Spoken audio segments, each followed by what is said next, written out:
Hello there everyone, this is I am Mark 3 and welcome back to MechWarrior Online, where I walk around in giant robots and sometimes I do okay, but I generally enjoy it, so that is why I record and share these videos. For today's walk I am taking out a oldie but goodie, a Raven, one of my original mechs, and one of my original loadouts. I've never really found one that I like more for this design, so it works for me. And as you can see, it is actually armed to the teeth. There's lots and lots of weapons on it. So yes. This is the RVN-4X, which I call Roadrunner. Unlike the name, it's not actually an especially fast one, but it does the job. And I like it. So yes. Let's go ahead and show you what I've fitted out onto this thing. Now, the Roadrunner came from an earlier time in my playing of MechWarrior Online, a time where I tried to make use of every available weapon slot I could, and that's part of the reason why it's got such a plethora of weapons installed. But it's still a good design and it works, so that is why I like it. The primary weapons are a pair of ER large lasers in the right arm. Yes, this is a laser sniper. It's meant to stay back and just take pot shots at the opponent and distract them, and with two ER large lasers so close together it can deliver a fair amount of pinpoint damage. Then it's also got 3 jump jets installed, which gives it a 37-meter jump distance. It's maximum possible. I don't really use it that much, but it gives it some extra maneuverability in difficult terrain and lets it get up to places it otherwise couldn't reach, to find sniper perches and things like that, or just to escape an opponent. For its secondary weapons, it has a LRM-5 in the right torso, supplied by a single half-ton of ammunition. So that's 2.5 tons there, just on a missile weapon. And that is to let it take pot shots at distance at the opponents, as I normally try to do with my assault mechs and things when I've got spare tonnage on those. Just so that you can keep laying on fire when you can't actually see your opponent to bring your large lasers to bear. And then lastly, in the left arm is a pair of machine guns combined with a ton of machine gun ammo. And actually, let's move that into the center torso. Yeah, let's do that. I'm not sure why I had it in the arm. I think it was when I didn't have enough slots and then I changed the loadout and didn't move it. So yeah, I've got a pair of machine guns in the left arm, backed up by a single ton of ammo. Generally kind of useless in most circumstances. But if an enemy gets close enough for you to use them, you're usually in trouble and you want to escape because you are a light mech. You may have almost maxed out armor. There's like a couple of points left over on the legs, but everything else is as full as it can get. But you don't want to be engaging in close quarters combat unless you really have no other choice. You don't want an opponent to catch up with you and get close to you. But if you're forced into it and the enemy has an exposed section, you've got these machine guns which can rip apart an unarmoured section really quickly. That's why there's 2 of them there. And a ton of ammo will keep them going for any circumstances you might find yourself in. So that's why I've got them. And on occasion they have proved quite useful. The power plant is an XL195, which is kind of mid-range as far as the Raven is concerned. It could go up to 275, so it's about halfway along. But even so, it still gives the mech a speed of 90 kilometers per hour, so it's fairly decent speed for a light mech. Well, actually for a light mech it's a little bit on the slow side, but it can still motor around pretty good when it needs to. And then lastly, the entire configuration is kept cool by a mere 10 heat sinks. But they are double heat sinks, so it gives it a cooling rating of 1.29. It can maintain its lasers fairly well, though it can overheat on sustained fire. Fortunately, the rest of the weapons don't actually really generate much heat, so the lasers are your only real heat source of worth consideration. And of course, to make this build possible, endo-steel internals, since that's more effective than going with ferrofibrous armour. And unfortunately, there's not enough slots left over to actually fit ferrofibrous. And if there was, then you wouldn't be able to use the tonnage anyway, except for a bigger engine. So that is the only potential modification I can think of for this design, at least with the plethora of weaponry it brings to the table. I mean, it's got 3 different weapon systems for 3 different situations, and that is normally a little bit excessive, but as I said, it works. It can work, and it does okay. But yeah, that's the only modification I would suggest to this loadout. Tear out some stuff, fit ferrofibrous, and then up the engine if you want it to be a bit faster, but a bit less well armed. So that's it. In terms of modules, of course I don't have any, but I would suggest the ER large laser cooldown, and then I would actually suggest the LMM5 cooldown over the ER large laser range, because there are times when you would want the ER large lasers to hit a bit further, but most of the time they have enough range anyway, so you want the LRMs to be firing more often. Or you could get machine gun range as well. That might be another good one, depending on how often you actually find yourself in close combats. Though if you really, really need that one, you're probably not playing this loadout very well. Well, you've been playing this loadout like I do, which is not very well, so there you go. For mech modules, whoops. Mech modules, here we go. Advanced zoom, definitely a must one. Unfortunately, I can't get one. I've never actually really got one, I don't think, so yeah. Advanced zoom to aid the accuracy of your lasers, and radar deprivation to let you duck out of line of fire, especially when there's incoming missiles, because you're a light mech, you can't really take much punishment. And lastly, I'd say seismic sensor. You're a sniper, you're supposed to stay back behind the lines, but that does mean that enemy flankers will sometimes come up and try to kill you. And this mech has actually been engaged by enemy flankers and scouts on many occasions, and its loadout is not particularly suited for skirmishing with other light mechs. Don't get me wrong, it has won against other light mechs on several occasions, including some that are actually optimised for fighting other light mechs. But in general, that's not what this loadout is aimed at, so it's not all that good at it. But anyway, that's enough babbling from me in the actual loadout. Let's go ahead and throw this into some games for you. Reactor online. Sensors online. Weapons online. All systems nominal.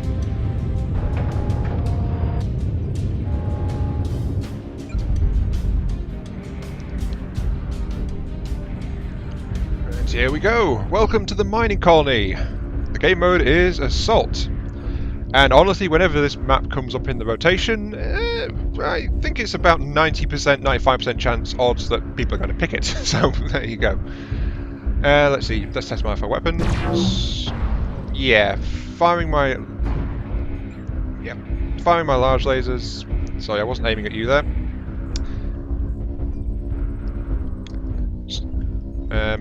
Sorry, that was a test fire. I wasn't actually aiming at you, and I didn't hit you. So there you go. So yeah, 30% heat, but this mech cools down really quickly, so that's where its heat management comes in. It can't fire too many shots at once, but it can handle it. Yeah, mining colony.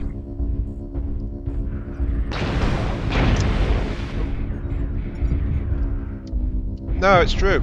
I test fire to make sure how much heat my weapons take every time I go into a match.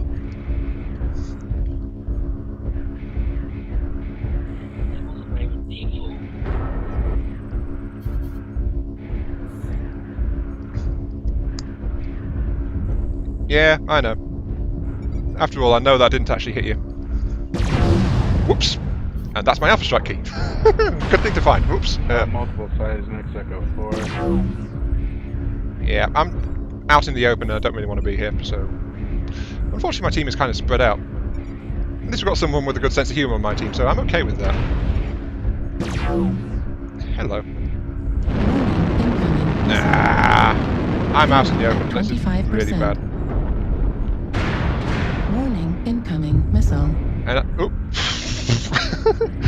yeah, this is exactly how you're supposed to pilot this mech. Totally. Look at me messing up so badly. Acquired. But with the jump jets, I can actually get up here if I actually control it. Fuel at 25%. Fuel at Ow. 0%. Let me up. Target destroyed. I think I just clipped my ally there. Yay! I'm doing great! Enemy base is being captured. Oh well. All the forces are moving around the left side, so I actually know where we're going now, so that's a plus, I suppose. Target acquired. Question... Oh, hello. We got a UAV up. New I see. target acquired. And there's lots and lots of targets over here. Let's go ahead and get involved. Jeez.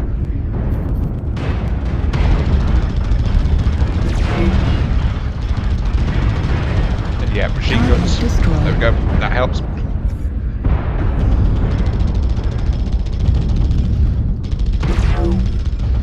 And I've got to watch out because my allies are moving that way. Target destroyed. And he's dead as well. Okay. New target acquired. I'm helping!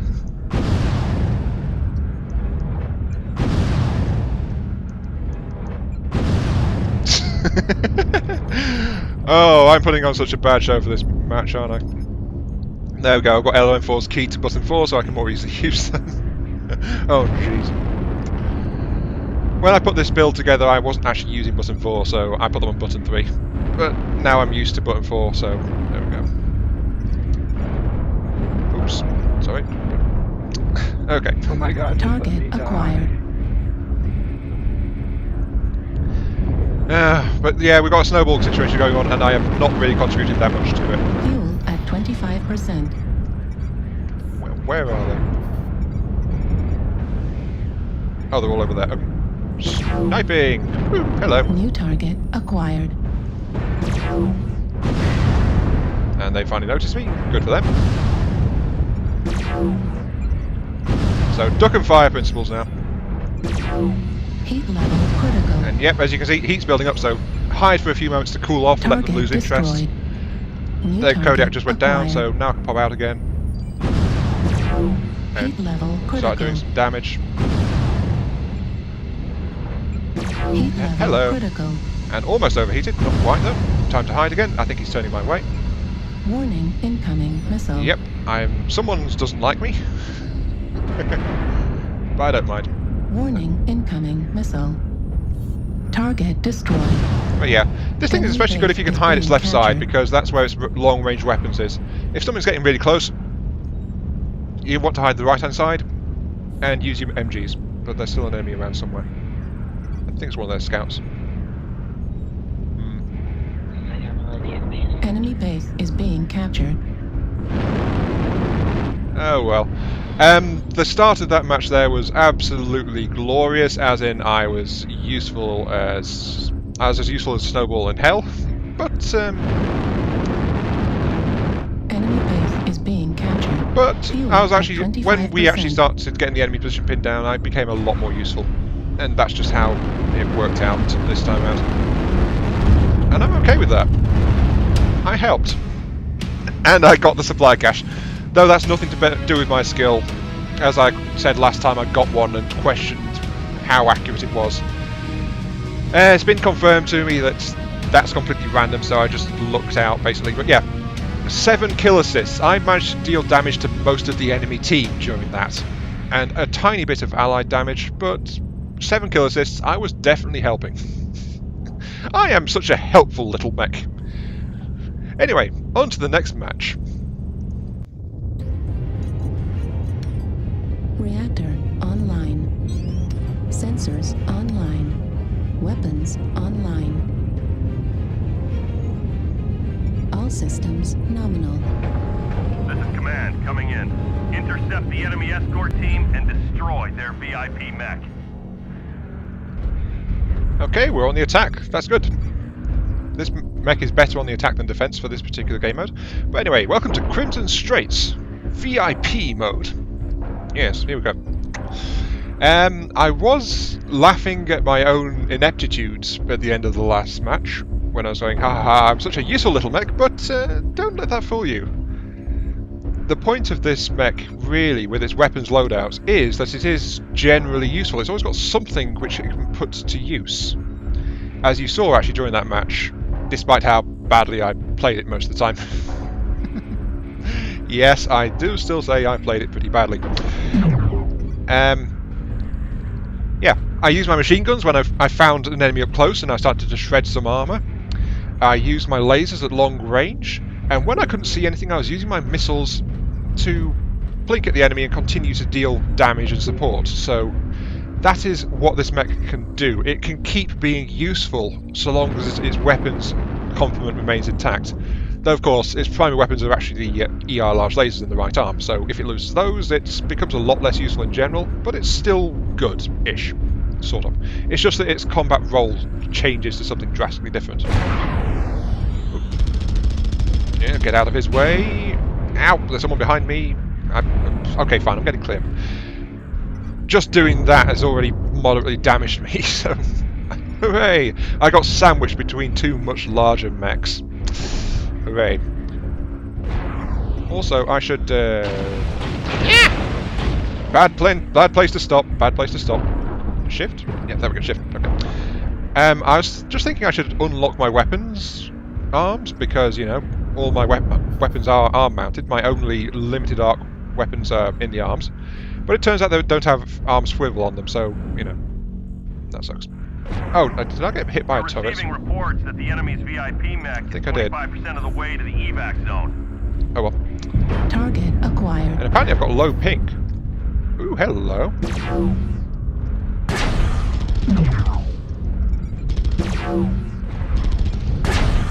That archer was definitely up ahead, but it seems that this is the way the enemy mech's coming. Back a little bit. I need to take care. I'm going to expose my left side. There's enemy ECM in range, but that's okay. Yep, the enemy's backed up a little bit. I definitely want to be up above, to be quite honest with you. Ooh, that was a bit of lag. This game seems to be suffering from a bit of low connection speed on my part. If the symbols on the right are any indication, that is actually very rare. Huh. Also, we have one of our lights apparently not going on. So. Anyway, I'm getting up here so I can get more exposure firing at people, but on the other hand, since I'm on the upper level, I will be exposed to incoming LRM fire in turn, so it's a trade-off kind of situation. Yep, you're down. Okay, there's an enemy mech there. I see you. You're way out of range for the laser, sorry, the machine gun, so no worry there. The enemy's VIP mech is halfway to evac. Pick it up, soldiers!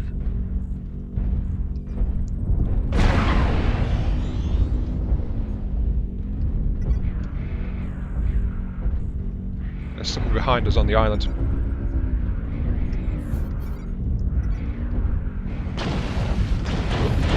Nah.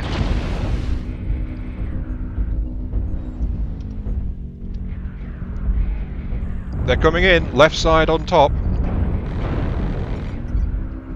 Target acquired. Jeez, that's a noble crime. With lots and lots of small lasers, I can't take that in close combat. I'm gonna try anyway! Ah! That was a bad move. Oh, jeez. Drop down. Ah! Get clear. Oh, jeez. Never mind, it's just a Nova up on top. Yeah, jeez. I exposed myself to so much incoming fire there. Yeah, this will. New target acquired. Does anyone know where the VIP is? New target acquired.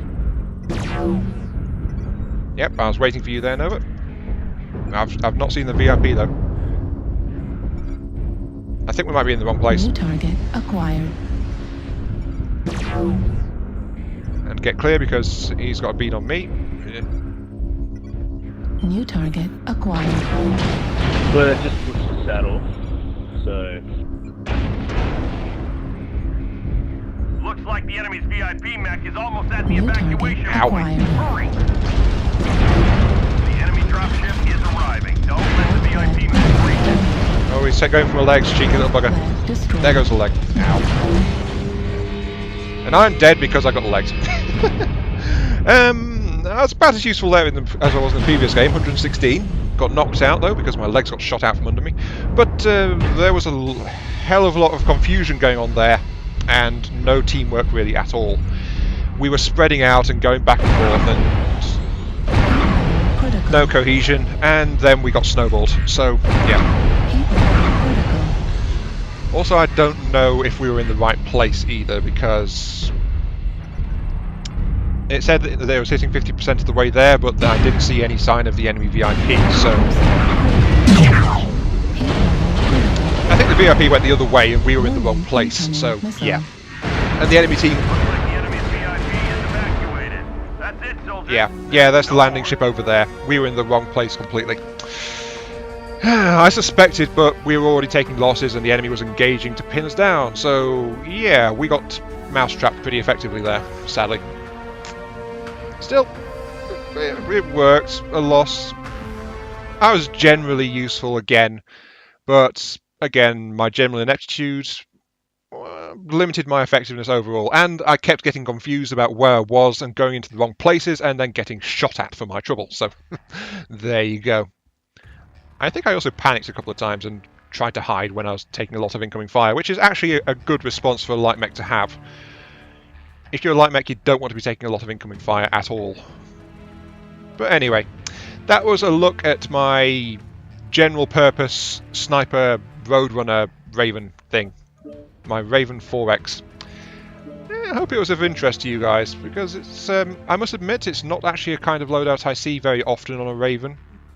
Ravens tend to be specialised, like have a single weapon system or something like that, or rely on their ECMs and high speed. But I don't often see a general purpose combat style Raven. So that's why I thought this video might be of interest to you guys. This has been Iron Mark 3. Thank you very much for watching. I hope you enjoyed the show, especially the panic in that last one. Yeah, because I enjoyed that. And I'll catch you all some other time. See you later.